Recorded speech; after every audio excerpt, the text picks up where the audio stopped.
الحمد لله أصبحنا وأصبح الملك لله والحمد لله لا شريك له لا إله إلا هو وإليه النشور. أصبحنا على فطرة الإسلام وكلمة الإخلاص وعلى دين نبينا محمد صلى الله عليه وسلم وعلى ملة أبينا إبراهيم حنيفا وما كان من المشركين. أعوذ بالله من الشيطان الرجيم. فلولا إذ جاءهم بأسنا تضرعوا ولكن قست قلوبهم وزين لهم الشيطان ما كانوا يعملون. Surah Al-An'am ayat 43. Jamaah rahimahullah, mari kita tadabbur surat yang barusan kita bacakan tadi, yaitu surat Al-An'am ayat 43. Semoga dengan satu ayat yang kita tadabbur ini jadi pedoman, tuntunan dalam perjalanan kehidupan kita. Allah berfirman, kalimat falawla yang mengandung arti maka mengapa tidak. Seharusnya atau mengapa tidak ini mengandung arti bentuk taubih celaan atau istifham ingkari, pertanyaan pengingkaran yang menunjukkan kekecewaan dan teguran. Jadi Allah itu menegur hambanya dengan kalimat falawla, dengan bentuk teguran yang penuh kekecewaan dan kepada hambanya. Maknanya Allah mencela mereka karena tidak mengambil sikap yang benar terhadap musibah yang menimpanya. Dalam kalimat ini, di mana Allah Subhanahu wa Ta'ala itu heran dengan musibah yang luar biasa yang datang kepada hambanya. Namun masih ada di antara mereka itu yang biasa-biasa saja. Kalau sebelumnya dulu ngopi bareng dari pagi sampai sore, sampai malam, sampai pagi kembali, terus berhari-hari di kafe-kafe itu, nggak tahu mana istrinya, mana anaknya, mana rumahnya, nggak tahu dia. Terus itu dilakukan berhari-hari, berminggu-minggu, berbulan-bulan. Dan bahkan ketika musibah datang, dia masih bisa bersenang-senang di tempat makan dan minum tersebut. Maka Allah heran kepada hamba tersebut. Ada di antara mereka itu sebelum datang musibah terlibat dengan berbagai macam kemaksiatan, judi online, pinjam online, dan berbagai macam kemaksiatan lainnya. Musibah datang, bagi dia itu biasa saja. Maka Allah heran, falawla idh ja'ahum ba'suna. Pekar baginya. Kalau bahasa tambahan, bahasa sederhana kita, padahal mereka itu punya mata, punya telinga, punya hati. Mereka mendengar ketika musibah itu datang. Mereka melihat ketika musibah itu datang. Mereka bahkan juga merasakan adanya gempa, adanya air bah yang luar biasa menghanyutkan. Tapi mereka biasa-biasa saja. Maka Allah heran pada hamba tersebut. Falawla idh ja'ahum ba'suna. Ketika azab kami datang, idh ja'ahum ba'suna. Hukuman kami, penderitaan yang kami turunkan, termasuk musibah, kekeringan, wabah, peperangan, bencana, gempa, tsunami, air bah, dan cobaan-cobaan keras yang lainnya. Ibnu Katsir menjelaskan bahwa Ini adalah musibah-musibah peringatan yang Allah turunkan agar mereka sadar dan kembali bertaubat. Inilah yang diharapkan. Yang selama ini harta kita tempatkan di dalam hati kita, pangkat dan jabatan yang kita taruh di dalam hati kita, rumah mewah, megah, uang berlipat, semua yang selama ini kita taruh dan kita letakkan di dalam hati kita dan kita merasa memiliki. Ibnu Katsir menjelaskan seharusnya musibah-musibah itu menjadi peringatan buat kita. Ternyata harta hanya titipan, bukan milik kita. Lihatlah berbagai macam merek-merek mobil mewah hanyut, tidak ada yang sanggup menahannya. Rumah-rumah yang katanya dengan arsitektur yang luar biasa, yang katanya anti gempa, anti banjir, tetapi begitu musibah itu datang, tak ada yang sanggup menahannya. Jangankan untuk menyelamatkan rumahnya, menyelamatkan hartanya, dirinya saja belum bisa dia tentu bisa menyelamatkannya.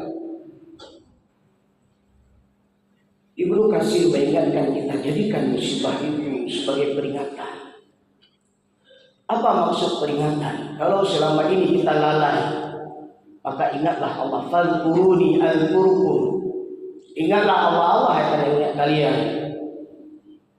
Kalau selama ini pangkat dan jabatan menjadi sesuatu kita buru siang dan malam, bahkan ketika ada isu jabatan kita akan digeser, maka kasak kusuk, sikat sana, sikat sini. Maka pada hari ini ketika musibah ini datang, berhentilah. Wa tilkal ayyam nudawiluha bainan nas. Ada saat pangkat dan jabatan itu menjadi milik kita. Tapi bersiap-siap, kita nggak mungkin selamanya permanen dengan pangkat dan jabatan itu. Akan digulir kepada orang-orang lain yang harus kita lepaskan dengan rela hati. Demi mempertahankan pangkat dan jabatan, dukun didatangi, para tidak normal didatangi, burung-burung beo didatangi. Bagaimana agar pangkat dan jabatan itu betah bersama dia? Akhirnya dia mati dengan pangkat dan jabatan itu dalam keadaan tidak sempat mengucapkan la ilaha illallah Muhammadur Rasulullah. Kalau selama ini ada orang yang mabuk dengan berbagai macam bisnis haram, berhentilah. Allah sudah ingatkan kita dengan musibah ini. Beralihlah kepada bisnis yang halal. Kalau selama ini para pedagang-pedagang yang menipu konsumennya, berhentilah. Jangan lagi menipu konsumen. Ini peringatan. Orang-orang liberalisme, pluralisme, sekularisme yang hari ini menipu orang Islam dengan tafsir-tafsir yang sesat, berhentilah. Kembalilah ke jalan Allah Subhanahu wa taala. Kalimat berikutnya jemaah rahimahullah, tadarru'u, merendahkan diri, menundukkan jiwa, bersungguh-sungguh berdoa, menangis, kembali kepada Allah dengan penuh kerendahan. Inilah sikap yang kedua. Setelah kita anggap musibah itu sebagai peringatan, maka tadarru'u, kita sadar kita ini lemah, dengan banjir yang sedikit ini saja kita bisa hanyut. Kita ini fakir, nggak punya apa-apa, lahir tidak membawa apa-apa. Kita ini bodoh. Berbagai macam ahli ilmu pengetahuan katanya ini ilmu yang mampu menghadapi gempa, ini ilmu yang akan bisa menghadapi banjir. Tapi pada hari ini baru sedikit. Walanabluwannakum bisyai'in, baru sedikit. Allah kasih seperti ini. Ternyata mereka hanya duduk termenung. Itu pun kalau dia bisa menyelamatkan diri. Di mana ilmu pengetahuan yang mereka banggakan hari ini? Ternyata kita bodoh. Allah yang Maha Alim. Inilah yang diharapkan arsitektur Muslim. Dia hebat dalam bidang arsitektur, tapi tauhidnya kuat kepada Allah. Dia sadar apa yang dia bangun itu adalah penuh kekurangan. Mintalah kepada Allah agar Allah kuatkan. Mereka yang mendewakan ilmu pengetahuan yang Allah ingatkan bisyai'in, sedikit saja. Ternyata ilmu pengetahuan mereka itu tidak ada apa-apanya, menunjukkan manusia itu bodoh. Hal cara tadarru'an, tundukkan jiwa kita sadar. Bersungguh-sungguh dengan berdoa, doa yang kita panjatkan. Antara azan dan iqamah, di saat turun hujan, di waktu duha, di tengah malam, di saat kita menghadapi musibah seperti ini, doa-doa yang kita panjatkan kepada Rabb, Allah terima doa-doa kita insyaallah. Allah hilangkan bala ini, Allah hilangkan musibah ini. Menangis dan penuh dengan kerendahan di hadapan Allah. Ternyata kita makhluk yang paling lemah. Ibnu Katsir melanjutkan bahwa seharusnya mereka betul-betul merendahkan diri di hadapan Allah Subhanahu wa taala. As-Sa'di menjelaskan makna tadarru' adalah sikap yang Allah cintai saat musibah, yaitu merasa lemah karena kita lihat begitu dahsyatnya kekuatan Allah, mengakui dosa. Kita sadar semua kita, saya dan kita semua pernah berdosa. Maka dengan merasa berdosa kita bertobat dan memperbaiki diri, kemudian memohon ampun, minta ampun kepada Allah. Alhamdulillah kita bisa selamat. Ada di antara saudara-saudara kita yang nggak bisa menyelamatkan diri. Kalau dia orang beriman maka ini bagian daripada syahid. Tapi kalau dia kafir dan kufar, itu azab baru di dunia. Kemudian selanjutnya adalah memperbaiki diri. Dengan musibah seperti ini, apa yang harus kita perbaiki dari diri kita? Kita rindu di saat musibah seperti ini. Ada kenduri besar di pendopo wali kota. Kita rindu di saat musibah seperti ini, semua berdatangan saling memberikan bantuan. Tapi hari ini kita lihat ada saudara-saudara kita di seberang sana, nggak jauh di Langkahan, nggak jauh di Morabatu, rumahnya Bungkah, nggak jauh. Di samping kita yang rumahnya hancur, tanahnya nggak mereka punya lagi, bahkan yang sebelumnya jalan menjadi sungai. Terketuk hati kita bantu mereka, nggak jauh.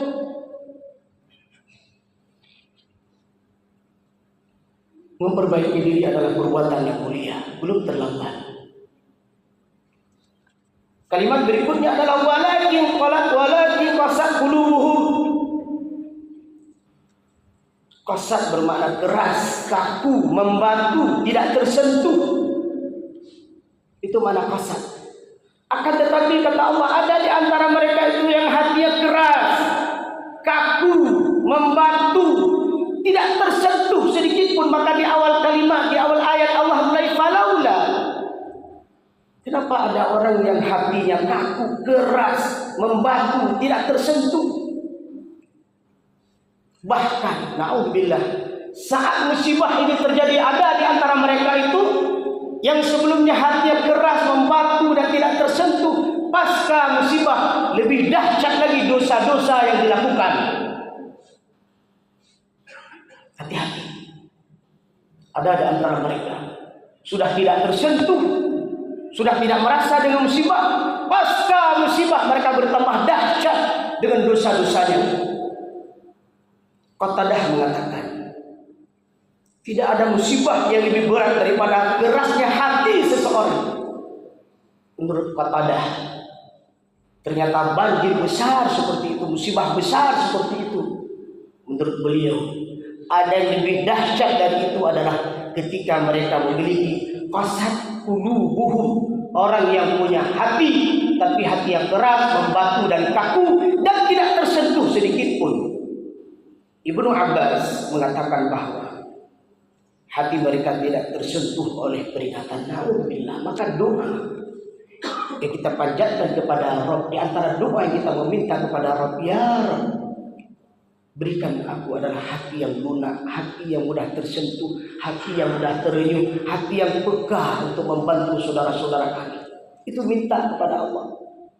Hati yang sayang kepada istrinya, kepada keluarganya, kepada anak-anaknya, kepada karib kerabat, Kalau dia seorang pemimpin yang hatinya cinta dan rindu kepada rakyat.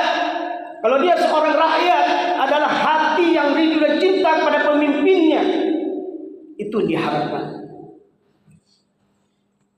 Musibah turun, tapi hati tidak berubah.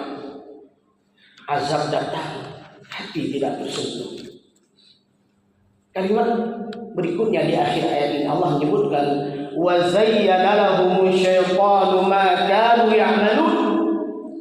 Zayyin itu artinya menghias, memperindah, membuat tampak baik. Ternyata orang-orang yang keras hatinya membantu dan tidak tersentuh. Ada peran syaitan di dalamnya. Syaitan datang menghias-hiasi orang tersebut. Panena yang mau dibahas. Biasa anda ramai biasa itu kerja syaitan. Dia hias-hiasi kepada orang yang tidak tersentuh tersebut. Dan bahkan dia buat indah. Mereka selfie, foto berbagai macam bergaya di tempat musibah tersebut. Seolah itu indah musibah itu pada peringatan. Dan bahkan lebih dahsyat lagi ada di antara mereka dia hias-hiasi oleh syaitan adalah musibah itu dianggap baik bagi dia. Kalimat terakhir makanu ya'malun adalah perbuatan maksiat mereka itu, dosa mereka itu disebabkan karena kesombongan, kekafiran dan kerasnya hati mereka. Jamaah yang berumah, buka kembali tafsir daripada surat Al-An'am ayat 43 ini, kita renungkan kembali.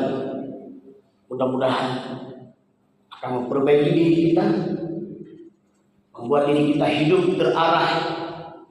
Semoga Allah berikan bahagia di dunia dan insya Allah Allah masukkan kita dalam surganya nanti. Terima kasih dan mohon maaf. Subhanallah wa bihamdi, asyhadu an la ilaha illa anta, astaghfiruka wa atubu ilaika. Assalamualaikum warahmatullahi wabarakatuh.